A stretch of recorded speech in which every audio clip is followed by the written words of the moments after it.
We, the people, are being cajoled, frightened, and bullied into surrendering our democracy and freedom. This film is a rallying cry. We must fight for our independence, for the right to determine ourselves the laws under which we live, and for the freedom to shape our own future. This is the most important voting decision that any of us is going to make in our lifetime. With general elections, it doesn't really matter who you vote for, Conservative or Labour, because you know that in 4 years' time, you can change your mind. This time, you can't change your mind. This time is for keeps.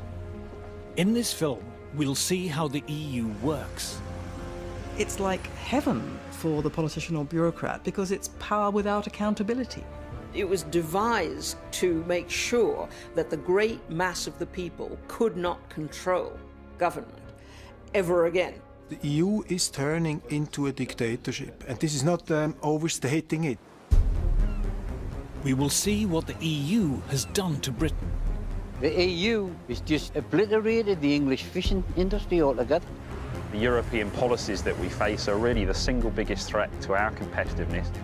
We'll see why Fortress Europe has been such a calamity for the European economy. What we see is the EU bringing up the drawbridge. The European Union has become an economic basket case. Certainly it is not in our economic interests to remain within the European Union. No way. We will look at the risks of tying our fate to the failing EU. Extremism at both ends is being fostered by the anti-democratic nature of the European Union. Far from being it safer for us to be in the EU, there are dangers that go along with us being members of the EU, being dragged into situations we don't want to get in. And we'll look at how independence could transform Britain. We have huge scope for creating vast numbers of new jobs. Outside Europe, we could have prosperity on a level that we can't even imagine now. We're being asked to give up the right to govern ourselves. What are we being offered in return that could possibly be worth it? Just shows utter contempt for what they think people are like, because they really do believe that these little trinkets are going to buy us off. What really matters is that you should have the power to remove the people who govern you.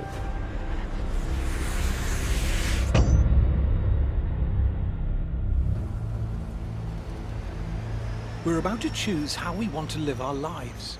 This is the single most important political decision any of us will make in our lifetimes. It's been more than 40 years since we were last asked. It could be a half-century before we're asked again, if we're asked at all. I think this is the last chance that we'll be able to vote on EU membership when we still have a recognisable identity as Britons. And what makes it scary is that if we go the wrong way, we're in it for certainly my lifetime, and probably my kids' lifetime. I'm on my way to Brussels to better understand the deal that's on offer. This is about our ability to say to ourselves that we are a genuinely democratic and free people. That's how important this is. In return for our democratic rights, we've been promised prosperity and security. Are these promises convincing? The choice before us is all about democracy and how highly we value it.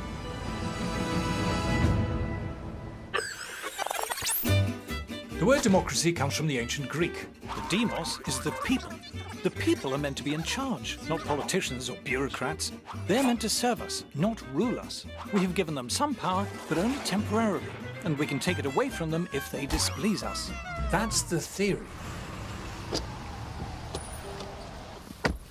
The EU, s'il vous plaît. Straight off, there's a snag.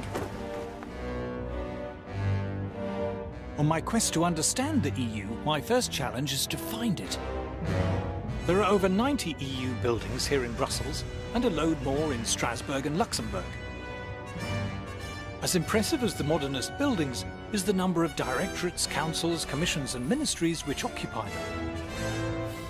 But here the EU slips its first cog. For a democracy to function, there needs to be transparency. We, the people, need to know how the system works.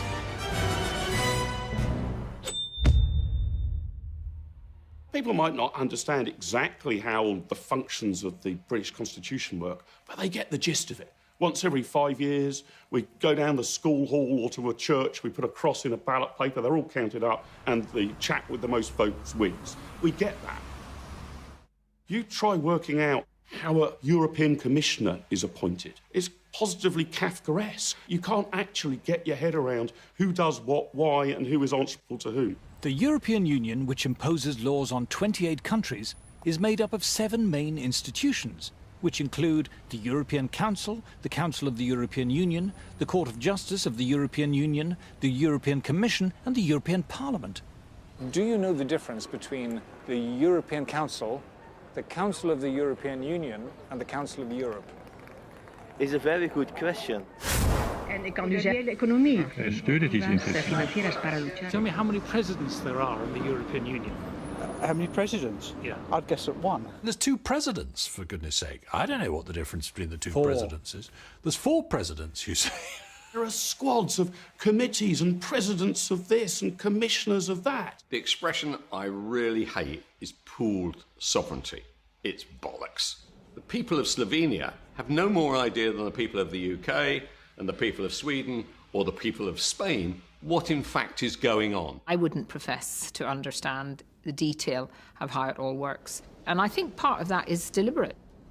One side knows. If one side is a priesthood and knows how it all works, and the rest of us, ordinary citizens, don't know how it works, a massive transfer of power takes place. It was devised to make sure that the great mass of the people could not control government ever again.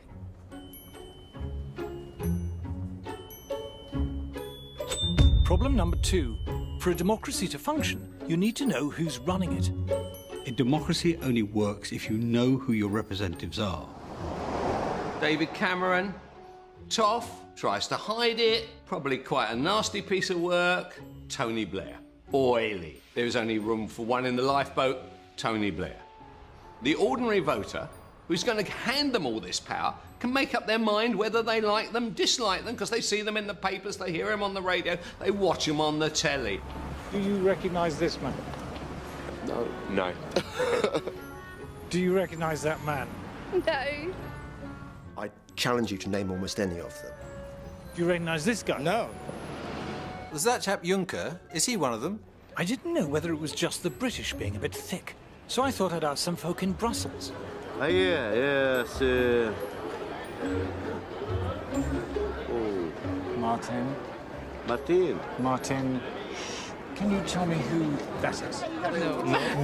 No. Who are all of these Eurocrats? Who are they answerable to? Ah, but here we come to problem number 3. Accountability. Would it help if you knew who they were? Because you don't have any power over them, so what's the point? In the EU, there's a thing called a parliament, but it's not a parliament as we know it. In the EU, the parliament isn't in charge. Have you ever known anyone know who their MEP is? Nobody does. It's because we know that they're not actually being voted into a meaningful position of lawmaking. This is the only parliament the world's ever invented where you cannot initiate legislation, propose legislation, or even the repeal of legislation. All of that comes from the unelected European Commission. So you can't propose a law and try and get it passed? No, absolutely not. Parliamentary democracy, once every 5 years, you can throw everything out of the window and start again. With this, once something is European law, there is nothing through a democratic process the voter can do to change it. The people whom we elect to go to Brussels have almost no power at all. They do what they're told. Got even less power than the House of Lords, for goodness sake. Our votes for these people are pointless. They are fundamentally pointless. The European Parliament's an irrelevance. The European Union bureaucratic structures, who are appointed, not elected, have all the real power. The real power in the EU, including the power to legislate, resides not with the Parliament, but with EU officials. They debate their laws in secret. We are not allowed to hear or read their deliberations. Do you know the name of Britain's European Commissioner? No. Have you heard of Jonathan Hill? No. No. No. Did you vote for him? No. Did I vote for him? Yeah. No. No.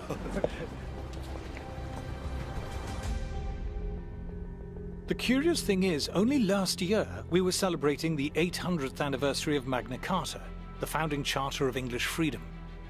The history of democracy in Britain has been the history of taxpayers demanding the right to determine themselves how much tax should be taken from them and how it should be spent. If I am going to be asked to pay taxes, I want to be told where they're going, and if they're spent badly or stupidly, I want to be able to remove from power the people who are spending them. What made Britain rather different from most other countries was that at an early stage we said no government could pass any law or impose any tax without first getting the authority of the British people. So it's a major thing that we can be taxed by other people without our say.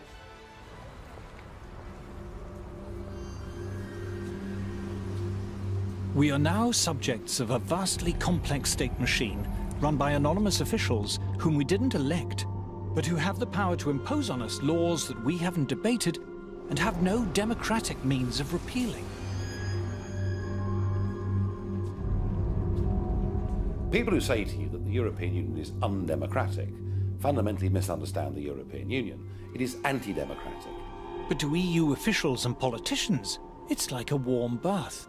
It's like heaven for the politician or bureaucrat because it's power without accountability. The reason why all the major political parties are massively in favour of Europe is because when their careers are blown out of the water here, they're stumbling around for a job. No commercial organisation is going to hire them. They know what a collection of shits they are, right?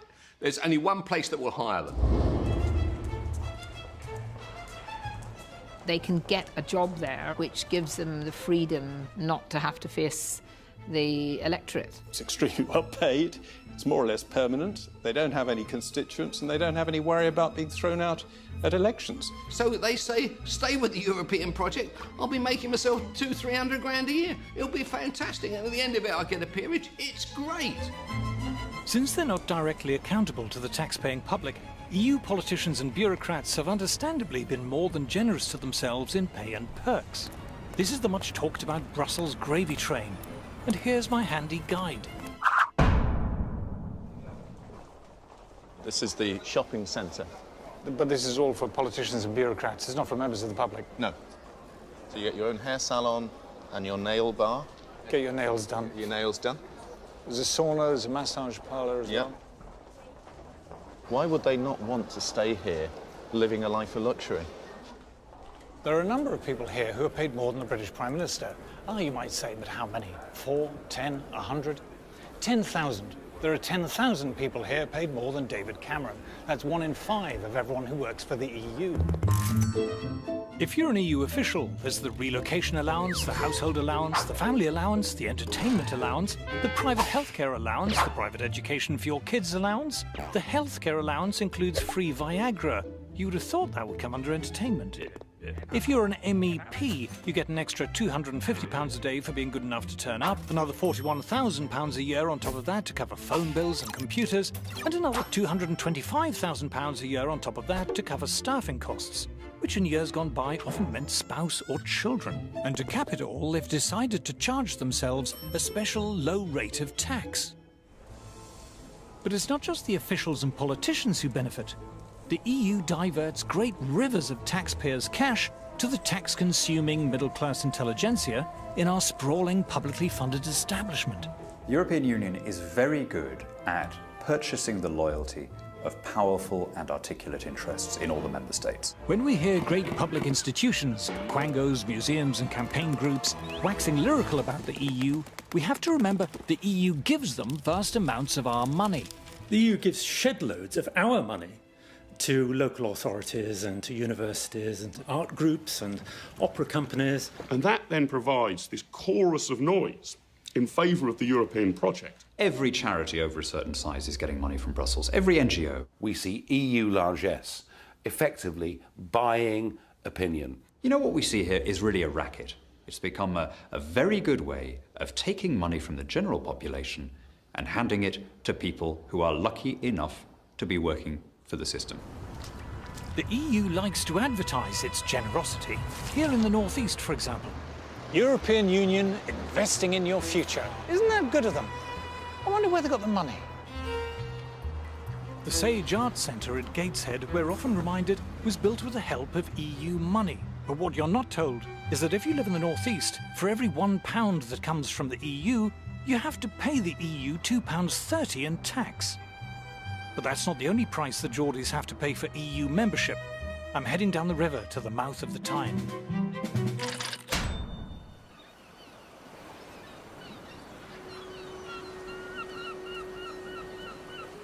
The reward for giving up our sovereignty, we're told, is greater influence in Europe.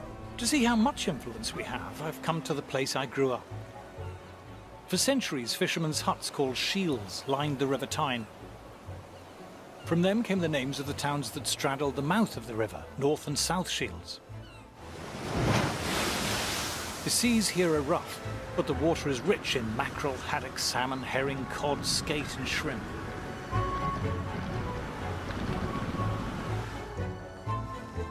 By the early 20th century, 14,000 tons of fish a year was being landed here at North Shields.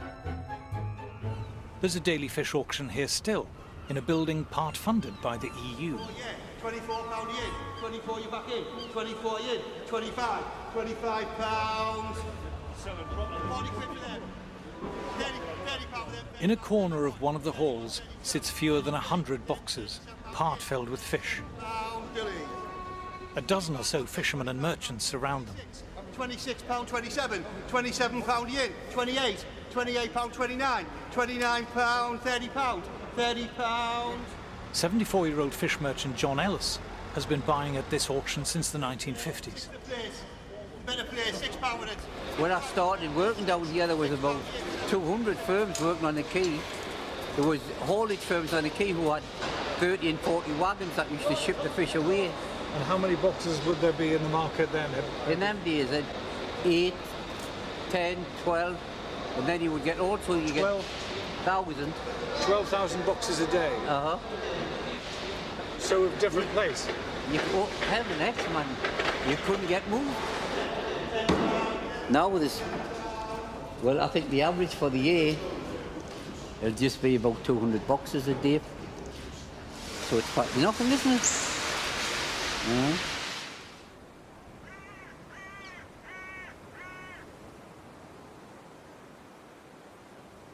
When Britain joined the common market, it lost control of its fishing grounds. When quotas were imposed, several other European countries lobbied the EU for Britain's fishing rights to be divided up between them.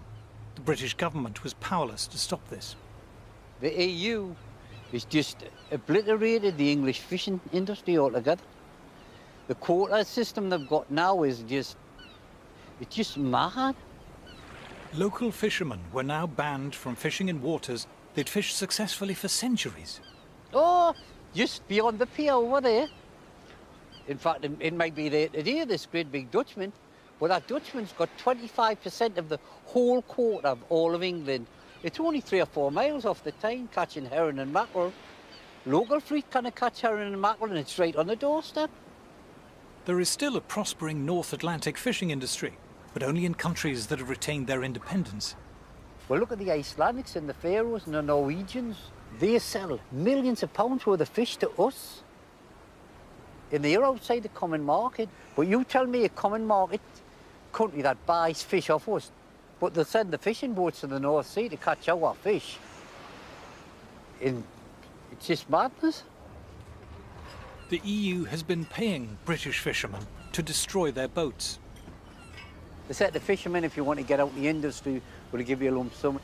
This here looks like an old boat that's been destroyed. They just watch them with big chainsaws, cutting the old wooden boats up and burning them. The EU pays fishermen to leave an industry and destroy their boats. That's right. While at the same time giving rights to people elsewhere to fish the same waters. Oh, that's right, uh-huh.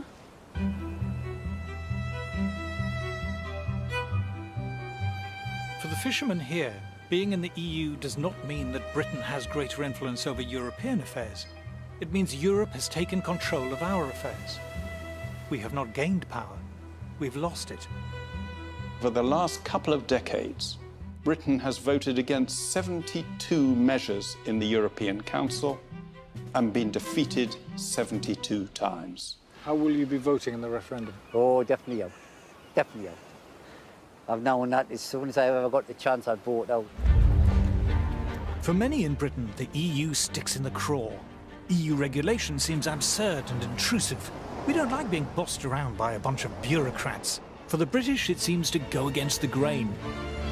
There's a huge cultural difference. I've seen it for myself when I was in government, when I went to meetings of the Council of Ministers. They thought I came from another planet. There is still in many parts of the continent a notion that the way that society should be organised is to have a class of wise, experienced, public-spirited experts who will run things in the best interests of all. The British historically have been deeply sceptical of this kind of approach. Britain, I think, does stand out within Europe, and one of the odd things is why they want to keep us in the club, given that they're always complaining about us. Why are British the cussed ones in Europe? Why are we so attached to our independence and freedom? Why do we take so badly to regulation? Where does it all come from? The British freed themselves from suffocating feudal regulation centuries before the Europeans. While serfdom still existed in large parts of Europe, the free British were carrying out the great commercial and industrial revolutions that gave birth to the modern world.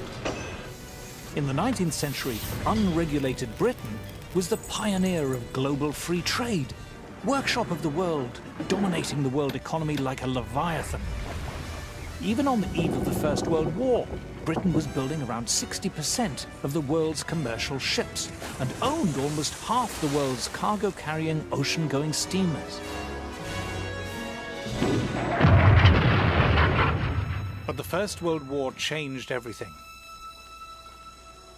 New ministries were set up as the government extended its control over every aspect of British life. Industry became heavily regulated. First shipping, then the collieries, railways, canals, and agriculture. The Great War is, in this as in many other respects, a great watershed in British history. During the war, there's incredibly detailed state control of a whole range of industries. By the end of the war, there's a feeling that there needs to be much more permanent regulation and control of society by the state. A company was no longer private property. It was a national asset to be directed from above. The government increasingly thought that it should plan, it should control, it should regulate.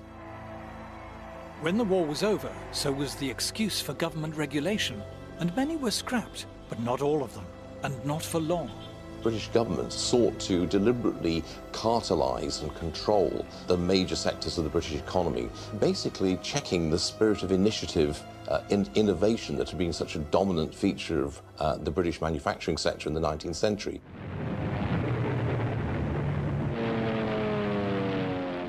With World War II, regulation increased still further. War planning gave politicians and administrators unprecedented control over our lives. And after the war, they were unwilling to hand back their power. We won the war, so we think that governments must be pretty good, and as a result, everything is then planned. How we build houses, what houses should look like, how they should be decorated, who should live in them. Virtually every area of life, we had boards of experts working out the best way to do things. A young couple has dropped in for advice on setting up home. First, they're shown how to avoid overcrowding a room. Always allow at least 18 inches between chairs and other furniture. Everything from heavy industry down to clothes, food, and children's toys were regulated. If you didn't manage a doll at Christmas, this is probably why. All restrictions on toy making have been lifted, but export has the first claim. Britain became perhaps the most state-controlled and regulated economy in Europe. The regulation of business, trade, commerce of all kinds was much, much greater than anywhere else. Regulations, price fixing, protectionism, supporting failed industries. A heavily regulated economy, ordered from above, the politicians assured us, would be a screaming success. But the very opposite happened. The purpose of regulation was to end wasteful competition. But it was competition that had kept industry efficient and innovative. Nimble entrepreneurs who were rewarded for success and punished for failure were now replaced by plodding bureaucrats ticking boxes. Productivity and output plummeted.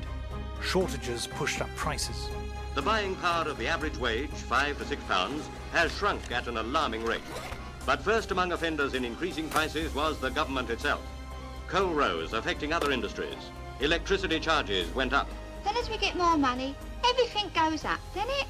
It must be this inflation they're all talking about.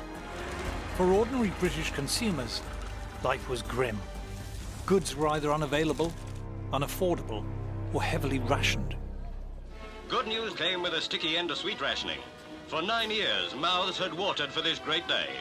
And it was too much of a tummy ache for the country's economy. And soon, personal points came back.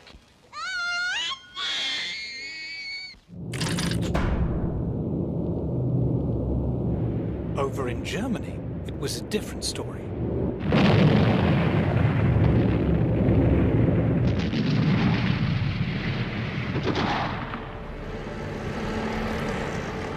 The war had left Germany little more than smoking rubble. West Germany would receive some Marshall aid, but only less than half the amount sent to Britain. At the end of the Second World War, Germany was a ruin. If you see the old footage, it was absolutely flattened. Germany needed a miracle, and this was the man who performed it. In the first free elections after the war, Ludwig Erhard, the son of a shopkeeper, became Minister for the Economy, a post he held until 1963. Ludwig Erhard began the Wirtschaftswunder, the economic miracle, by completely scrapping all of the controls that he'd inherited from the Third Reich, and he did this against the strong advice of his British superiors, you might say, in the occupied zone. Erhard revolutionised the German economy because he just got rid of regulations on a massive scale. He got rid of production controls, price controls. He got rid of trade barriers. They were happy to have open and free trade, a deregulated economy. They want to see industries stand on their own 2 feet, and those that can't must make way for those that can. Germany was open to the world, you had much more free and easy entry into business and commerce and the professions in Germany, and the result was that the German economy became much more dynamic, much more innovative, and ultimately much, much more successful. Just look how quickly Germany pulled itself off the floor. Industrial production soared.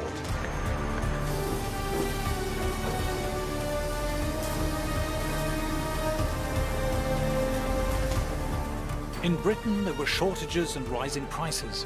In Germany, goods were abundant and wages rose steeply. The result for the ordinary person in Germany was sensational, because the production of all consumer goods rose, the prices came down. Britain, who won the war, was still rationed for year after year after year, whereas Germany, who lost the war, rationing was abolished. Before you know it, just a decade or two of this approach, and it's a powerhouse of Europe. Contemporaries described it as a miracle. By the time Erhard left office, he had transformed Germany from a pile of smoking ruins to the third biggest economic power in the world.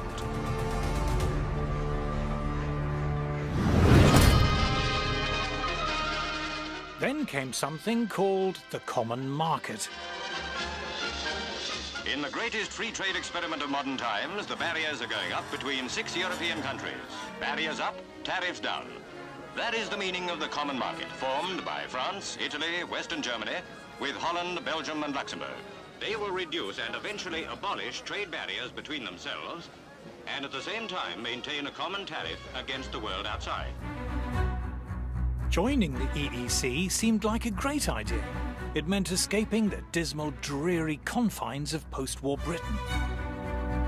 In the 70s, we had terrible problems. We had double-digit inflation, the 3-day week, prices and incomes policies, and we looked across the channel and we thought, these chaps are doing something right. At that time, Britain was a very centralised place, a very over-bureaucratic and regulated place. Europe was a much more competitive and free-trading place, and it looked like the future. Europe was the future. Europe meant sun and wine and fancy food like pasta. It meant going out into the world and opening up and hopefully becoming more like powerhouse Germany.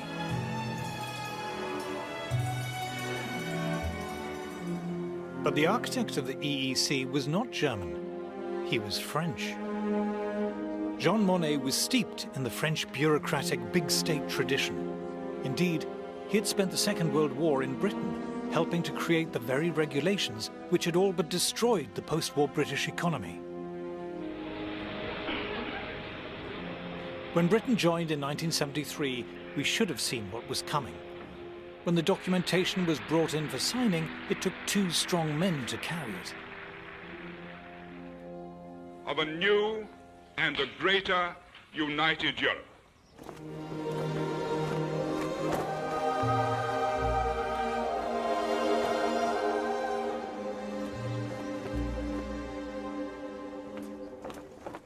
It soon became clear that the common market was so much more than a trade deal. Shiny new buildings kept appearing, the administration grew, and the price of membership kept going up as the EU assumed greater powers and demanded more money from member states. Inevitably, this burgeoning bureaucratic machine reflected the values of the university-educated people who ran it and who benefited from its generous funding. Staying in the EU is the right kind of thing because it's what civilized, sophisticated people do. If you believe in the EU, you believe in the arts and arts funding. I think there is a mindset amongst the cultural and the political elite that their role on the planet is to direct the lives of the rest of us. They think that ordinary people need to be controlled and looked after. They think the world needs to be ordered from above and that they should be the ones doing the ordering. There's a tremendous snobbery built into the whole project. The idea that you are part of the elite which should decide how the little people live their lives. These people up here, the intellectuals, are looking down on the plebs and saying, you aren't bright enough to decide the future of your country.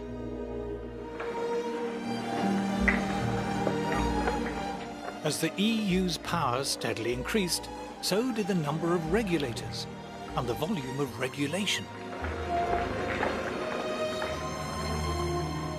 The bureaucratic class can find no area of human life that they don't want to write a rule book about.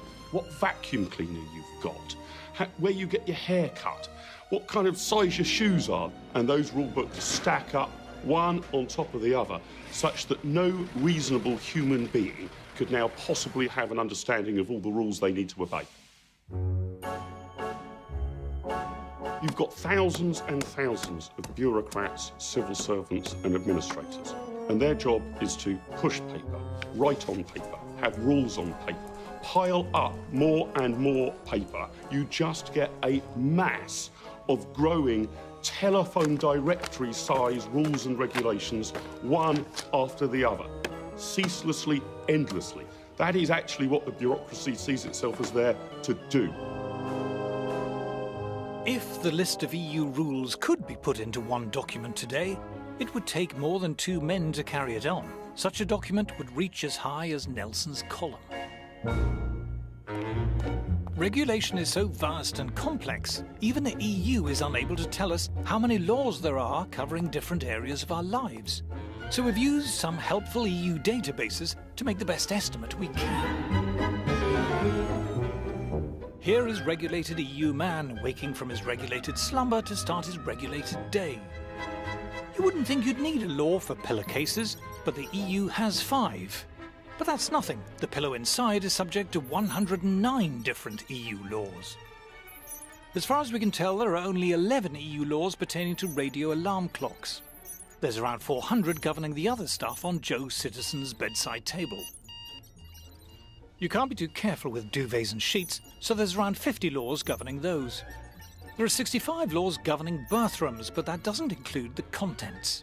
How they've managed to think up 31 laws for toothbrushes is beyond me, but let's face it, toothpaste is a bit weird, so 47 laws sounds about right. Mirrors have been known to crack and get dirty, so they're covered by 172 laws. As for the shower, well, we've all seen Psycho. Murdering girls like that is now strictly prohibited. Shampoo can get in your eyes and cause discomfort, 118 laws.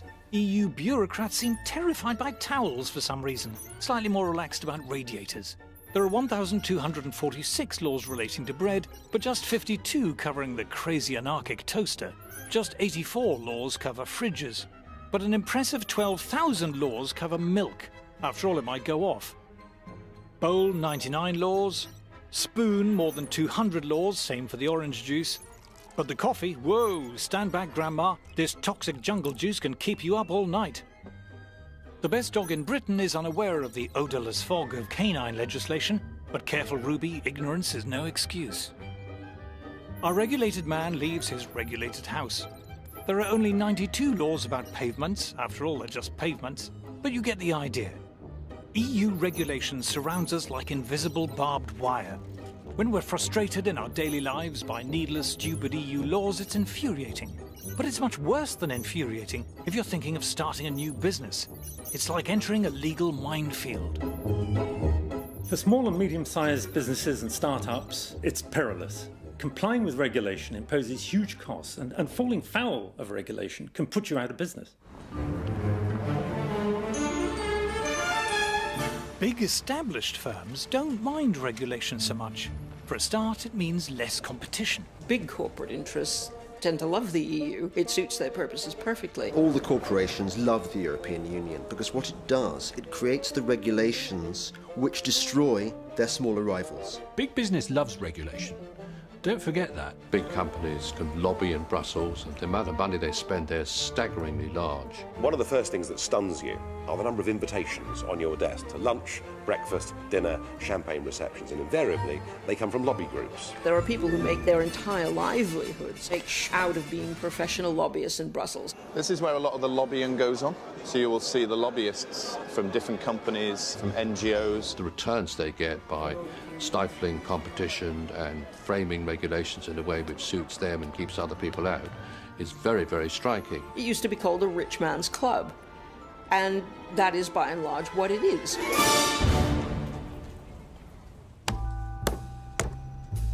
But regulation doesn't just stifle competition at home. To illustrate this, let us imagine a less than efficient European manufacturer. The firm was great back in the day, but over the years they've let things slip a bit. The factory's a bit shabby, but it's homely, and they like to do things the traditional way. What they lack in efficiency and new ideas, they make up for in old-world charm. Oh, crikey, what's this? A pesky new rival firm somewhere in Asia. They've got lab coats. And just look how good he is at maths. His mate too, not quite as good. And they're checking all the products, the big swats.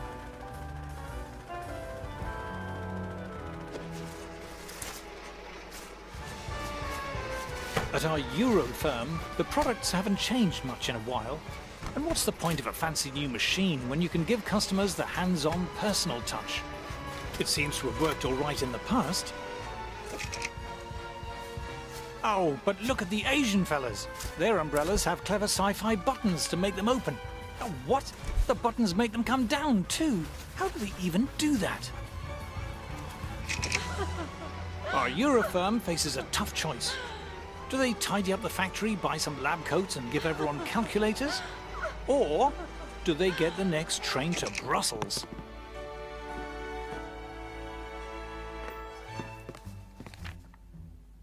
Over at the EU Directorate of External Relations Commission Council, a sympathetic official hears the problem. These blasted Asian brollies are better and cheaper. Aha! This is just the kind of abuse the EU was set up to tackle. The official comes up with 3 brilliant solutions. 1. Tariffs. Let's slap a tax on all those fancy Oriental brollies. 2. Quotas. Let's limit the number of Asian brollies coming in. 3.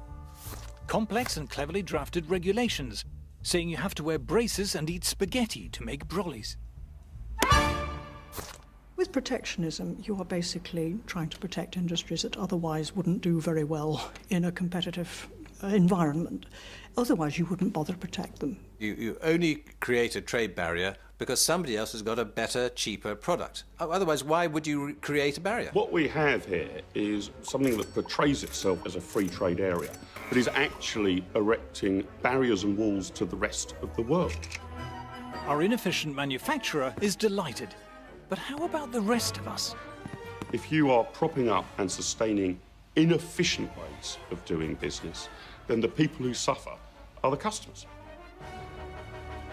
You are preventing your citizens from accessing better, cheaper products. You name it, TVs, laptops, sofas, EU regulation and trade barriers pushes up the price of everything. The cost of living goes up, Europeans get poorer.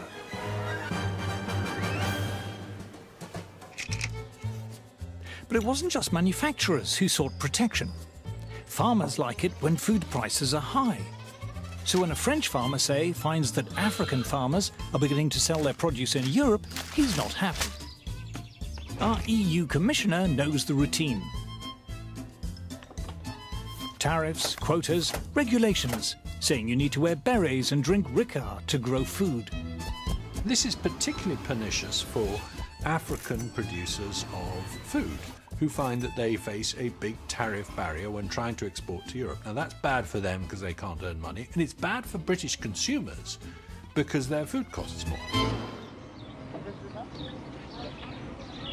But not content with trade barriers, farmers wanted the EU to drive food prices still higher. To that end, the EU bought gigantic amounts of agricultural produce and simply allowed it to rot, creating an artificial shortage which pushed up prices. These were the famous wine lakes and butter mountains. In northern France, part of the so-called butter mountain. The British say that heaps of butter like this are indefensible follies. The French say they're necessary and completely sensible. It didn't take long for people to wise up to the absurdity of it. And not just its absurdity, its immorality, frankly. All this is rotten for us consumers. Because of the EU, for decades, food and drink has cost far more than it should. It adds between 10 and 20% to the cost of food.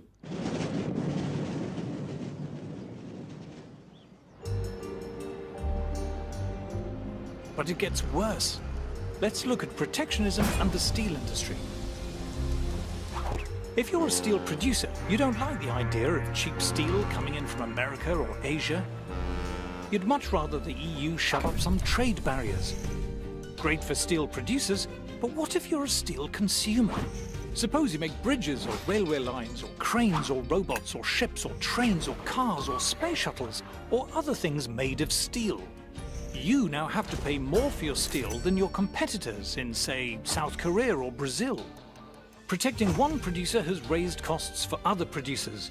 The disease spreads. Instead of one uncompetitive industry, we now have many. To see how this works in practice, I've come to the Tate & Lyle sugar refinery in London. For centuries, raw sugar has been coming into the Thames in huge quantities to be refined in factories like this.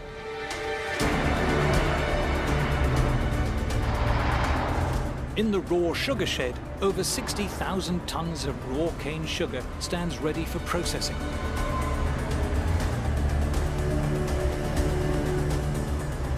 Outside is Tate & Lyle's own dock. In years gone by, this was crowded with boats from countries like Brazil and Australia and India, queuing up to offload their cargo.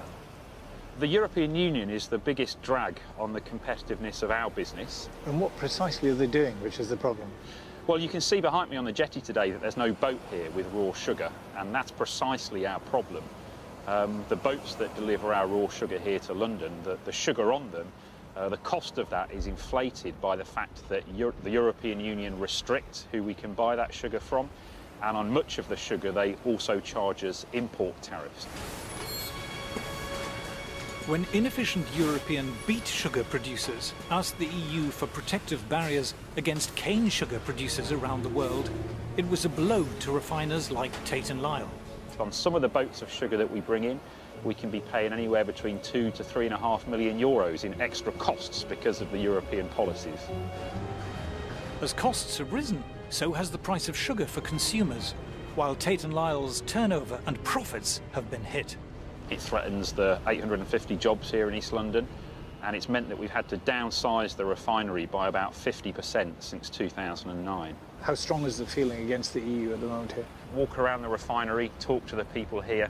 They absolutely know that no matter how hard they work, no matter how productive they are, the regulations that the European Union set can still crush us. Protecting inefficient producers ends up dragging down good producers.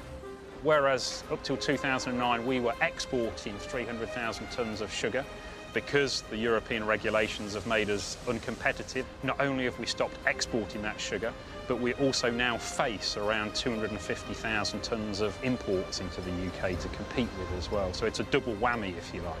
And we estimate that probably costs the UK economy something like 80 to 90 million euros a year, just for this one factory. Instead of looking out to the whole world, what we see is the EU bringing up the drawbridge. The EU has slid from free trade into crony capitalism and protectionism.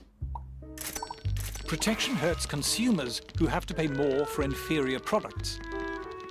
It hurts industries whose costs are forced higher. In the end, it even hurts the firms who are protected. Protecting a firm from competition does not make it more competitive. Suddenly you can relax and put the kettle on. Competition forces you to be sharp and buck up your ideas. Remove that and it's like pulling the plug out. By protecting more and more industries year after year, Europe has ended up with a moribund, ailing economy. If you prop up failing, antiquated businesses that can't naturally compete, you get stagnation in the economy, not growth. Protectionism impoverishes all of Europe. It makes all of us worse off. Then the shock came when the World Trade Organization, or WTO, was set up. The walls of Fortress Europe began to crumble. From the developed world to the developing world, the tariff reductions are expected to sow the seeds of global economic growth. The World Trade Organization, where both we and the European Union are members, has made huge progress in sweeping away tariffs and other barriers. We have begun to see an opening up of the markets, thanks largely to the World Trade Organization. Every major country in the world is now bound by its rules. Tariffs and other trade barriers were shredded, as you can see. The World Trade Organization has driven down most of the tariffs. In the EU, the average tariff on agricultural products has fallen to 12%, and on manufactured goods, just 4%. Europe's industries now face the challenge of international competition. I think the European Union is learning a very hard lesson. But if you're insulated from competition decade after decade, it comes as a bit of a shock when it arrives. Growth in the EU, already feeble, has more or less ground to a halt, with youth unemployment reaching staggering proportions. The EU badly needs its own post-war German-style economic miracle. But far from slashing regulation, the mountainous burden keeps growing. It constantly wants to achieve growth through harmonization, top-down control and central direction. And we know those don't work. It militates against precisely the kind of individual initiative and innovation that is at the heart of economic growth. Regulation is the enemy of competition, and competition is the engine of growth. Therefore, it is no surprise that the European Union has become an economic basket case. Every continent now is outgrowing Europe.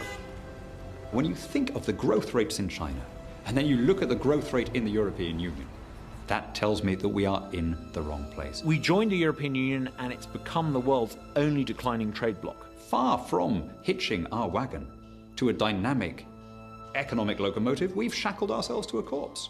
The people have never given a bigger vote of no confidence in Brussels.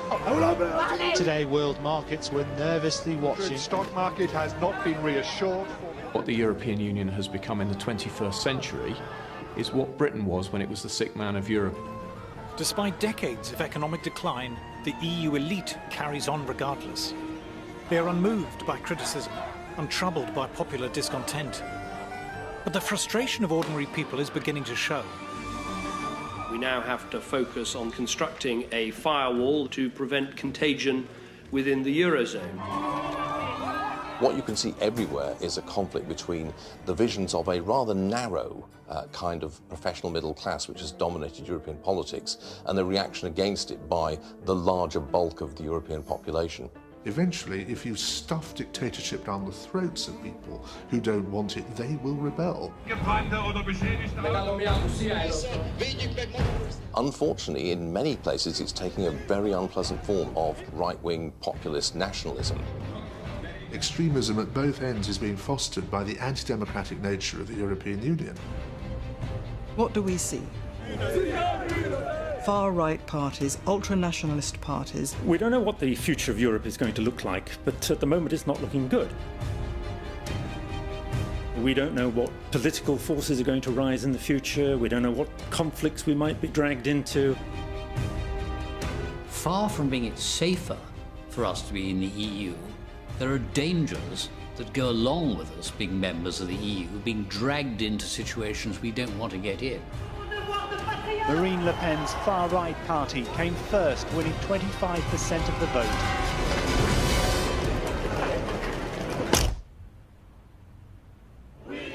Given the shocking lack of growth in the EU, the promises of prosperity and security seem empty.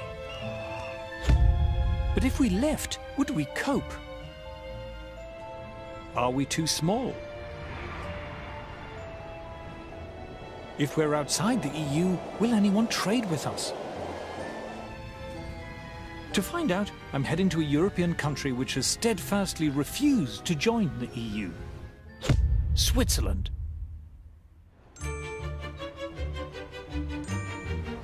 It's very pleasant arriving in Zurich. The station's lovely. The bit round it's lovely. In fact, everything's lovely. But then, this is the wealthiest city in the world, ranked as having the highest quality of life in the world.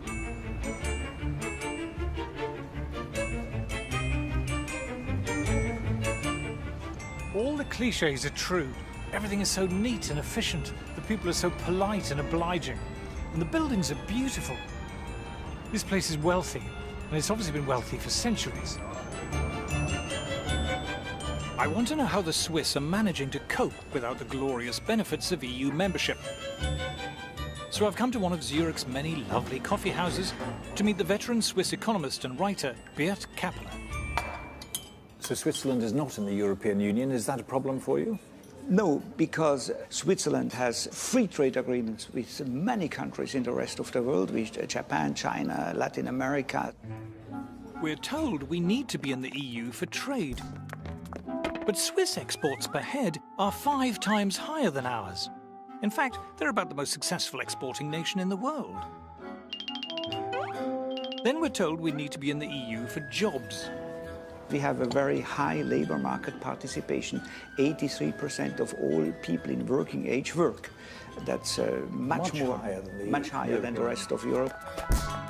Switzerland has one of the lowest unemployment rates in the world, lower than any country in the EU.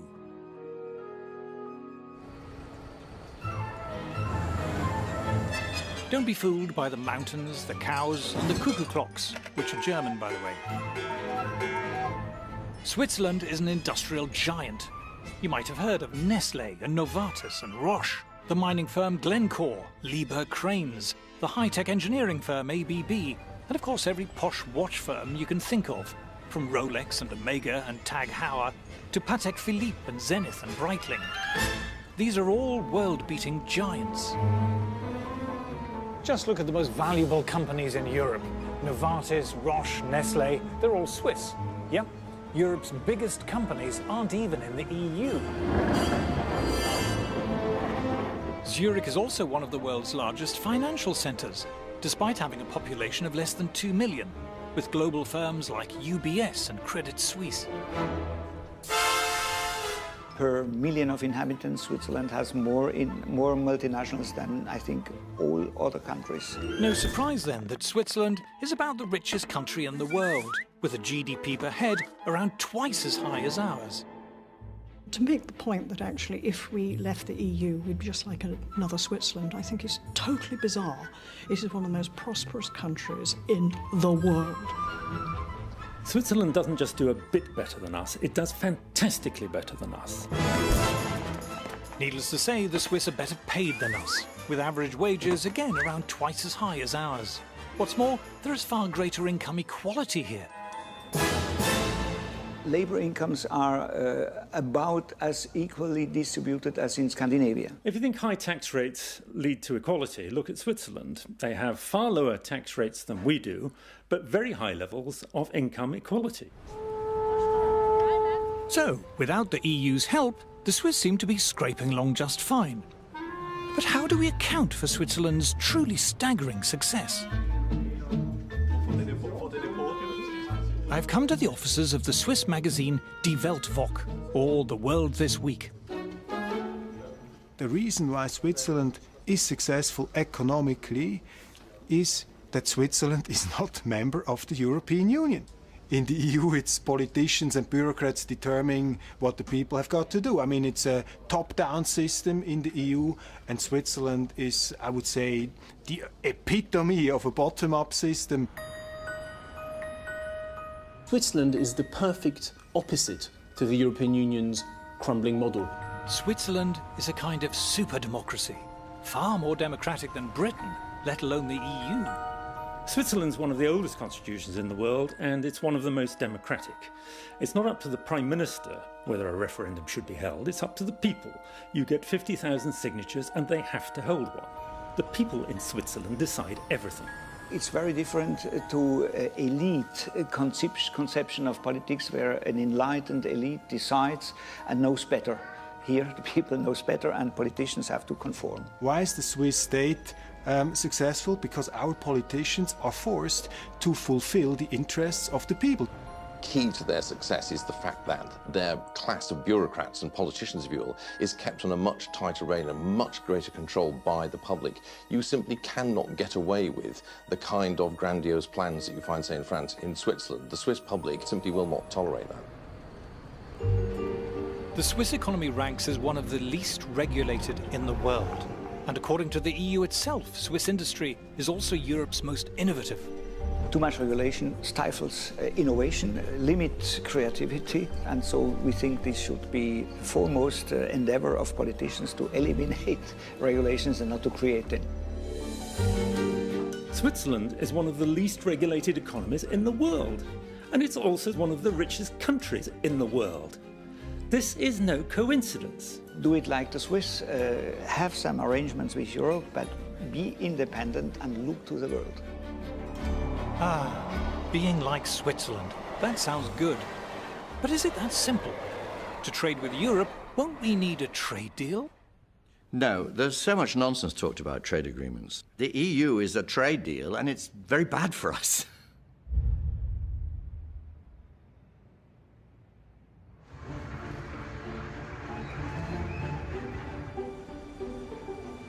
There's an old-fashioned view among politicians that trade is something that politicians organise. It's not. Trade was all about the great and the good from one country signing a treaty with the great and the good of another country. But real life is starting to leave that behind. I've headed back to South Shields to visit John Mills, one of the Labour Party's biggest donors. His company, JML, has hundreds of products manufactured for them in countries all around the world and exports thousands of container loads of goods every year to every corner of the planet. This business is truly global. Well, we export to about 85 countries at the last count. The majority of these countries are not in the European Union. But it's actually no more difficult for us to sell to the United States or to Australia or to even China than it is to sell to the EU. The idea that you have to be in the European Union to trade with the European Union is a total absurdity. Wander into any shop in Britain and you'll find goods from all over the world. Cameras and TVs from Japan, computers and phones from America. But we have no trade deals with these countries. You don't need a trade deal with a country to be able to trade with it. If you go shopping, what do? Well, you buy Chinese goods, you buy Korean goods, you buy American goods, and yet none of those countries are part of the European Union. China doesn't have a trade deal with the European Union, nor does the United States, nor does India. You don't need trade deals. Trade involves having a product or a service which other people are prepared to buy at whatever price you can produce it for. Though we don't need a trade deal to trade with Europe, it's highly likely they will want one. for one simple reason. The EU is desperate to keep its goods flowing into the UK.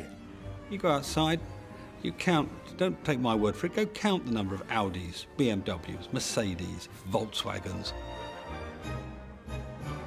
You'll find it's over 30% of our market. The Germans' biggest industry needs us to the tune of 16 billion plus every year. We are actually the biggest market for the rest of the European Union. We are not a supplicant. We need a bit of self-belief and a bit of self-confidence. Even though we're EU members, since the turn of the century, the proportion of British trade with the EU has been in steep decline, while trade with the rest of the world has been rising sharply. There's no trade deal at the moment with China. The EU does not have one. But if you look at Anglo-Chinese trade over the last 10 years, say, that has been growing several times faster than Anglo-EU trade, where, of course, there is a trade deal. Our percentage of trade with the EU is falling virtually by the minute. I mean, it's tumbling even as we conduct this interview. Every single year that goes by, the percentage of British overseas business that is done outside the EU grows at double the rate of the business we do inside the EU. They need us more than we need them. Ah, but what if the EU proposes a trade deal which forces on us open borders and other stuff we don't like? If a proposed trade deal is unacceptable to us, whether it's with the EU or anybody else, we just don't sign it. It's true that British companies who export to the EU will have to comply with EU regulations. But it's also true that EU companies wanting to export to Britain will have to comply with ours. Germans who export to America must abide by American regulations, likewise for American exporters to China, and Chinese exporters to Brazil, and Brazil to the EU. Every exporting company in the world has to comply with the laws of the place they're exporting to. Trade deals make no difference.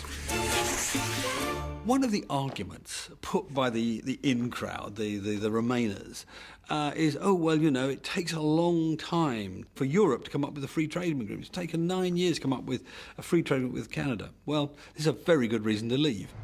In the globalized 21st century, you don't need a trade deal to trade, and yet they're still useful. The question is, are we more likely to have bigger and better trade deals inside the EU or outside? Let's add up the GDP of all the countries that have trade deals with the EU. It comes to £5 trillion. Golly, that sounds a lot. But look at Switzerland, 29 trillion. And what about tiny Singapore?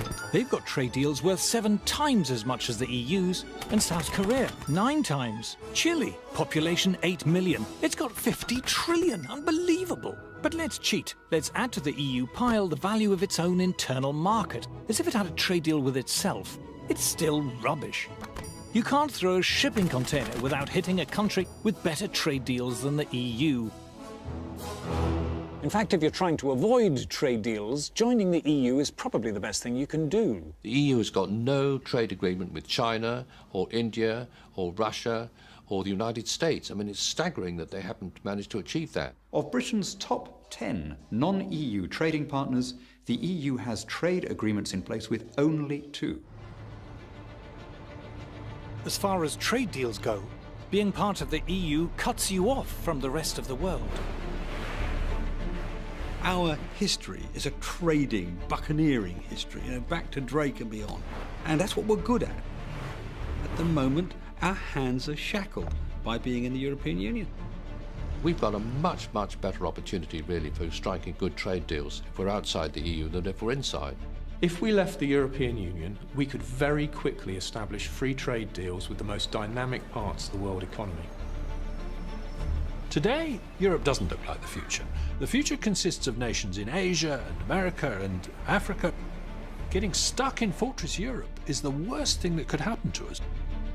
The idea that we have to stay in the EU for our prosperity is wrong-headed. Why do we need to attach ourselves to the one part of the world that's doing really badly? Within Europe, we know what our future's going to be to some extent. It's going to be pretty stagnant, while the rest of the world roars ahead. We have huge scope for creating vast numbers of new jobs. Being obsessed with just this corner of the world is being a little European. Outside Europe, we could have prosperity on a level that we can't even imagine now. Escaping Fortress Europe could be a new start for Britain. A return at last to the global commercial and trading giant we were in the 19th century. If we embrace free trade and escape the stultifying restrictions of EU overregulation, there's the potential for an extraordinary economic renaissance. Britain is a great country. I think our economy is poised for much greater things. But I think in the last 2 or 3 decades, something really interesting has happened in this country. We've changed. We've embraced entrepreneurialism. Young people now want to go it alone. They want to run their own businesses. They want to be self-employed. They don't want to work for these big multinationals anymore. They want to build their own multinationals. But to recover this level of prosperity, we must take back the right to govern ourselves. We're being asked to trade in our freedom, and look what we're offered in return.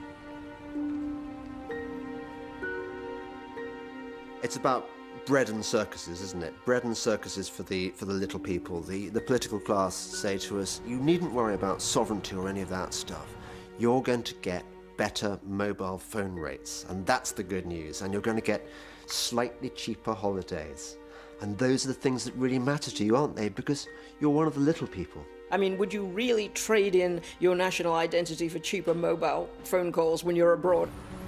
They're treating us like natives in the 18th century, but Captain Cook lands on the shore and he starts handing out these beads and trinkets, and we're going to be happy with that, and we're going to sell them out country for them. Just shows utter contempt for what they think people are like, because they really do believe that these little trinkets are going to buy us off. In the referendum, we will be asked to choose. Do we want to be governed by an organisation which we don't understand, run by people we don't know and haven't elected, who have the power to impose on us laws that we haven't debated and have little or no chance of blocking or repealing? Have you decided what you're... We need to regain the right for British people to make British laws. If people believe that the best way to strengthen the United Kingdom is to hand over every year more money and more power to an unaccountable bureaucratic elite in Brussels, then what they should do is campaign to stay in the European Union. It comes down to the essential issue, the working man and woman of this country against people who think we have a better plan and a better mind than you. And if you don't like it, what are you going to do? And the answer is, we're going to vote leave. So... There are a number of issues where I believe that we should be leaving. This is people versus the establishment, people versus the elite. I just hope that the mass of people who may not go around being interviewed much, may never get a look in on any of the media or television, come June the 23rd, will be out there saying, this is our chance to get our own back. Give us back control of our own country. With general elections, it doesn't really matter who you vote for, Conservative or Labour, because you know that in 4 years' time, you can change your mind. This time you can't change your mind. This time is for keeps. This referendum is the most important political act that has happened in my lifetime. This is about our future, our freedom, our democracy, our right to govern ourselves. What really matters is that you should have the power to remove the people who govern you. And the reason why the suffragettes went to all that trouble to get the vote was because they wanted to, they themselves, be treated as grown-ups and decide their own destiny. If I was told I would be stewing grass to feed my family in 5 years' time, if we left the European Union, I would still do it. It's time to regain our freedom and independence, the right to decide ourselves how we live our lives. There's a lot at stake here. What we want is democracy. We, the people, should determine our own destiny. We have the capacity to shape our own futures. So my question is, what price freedom?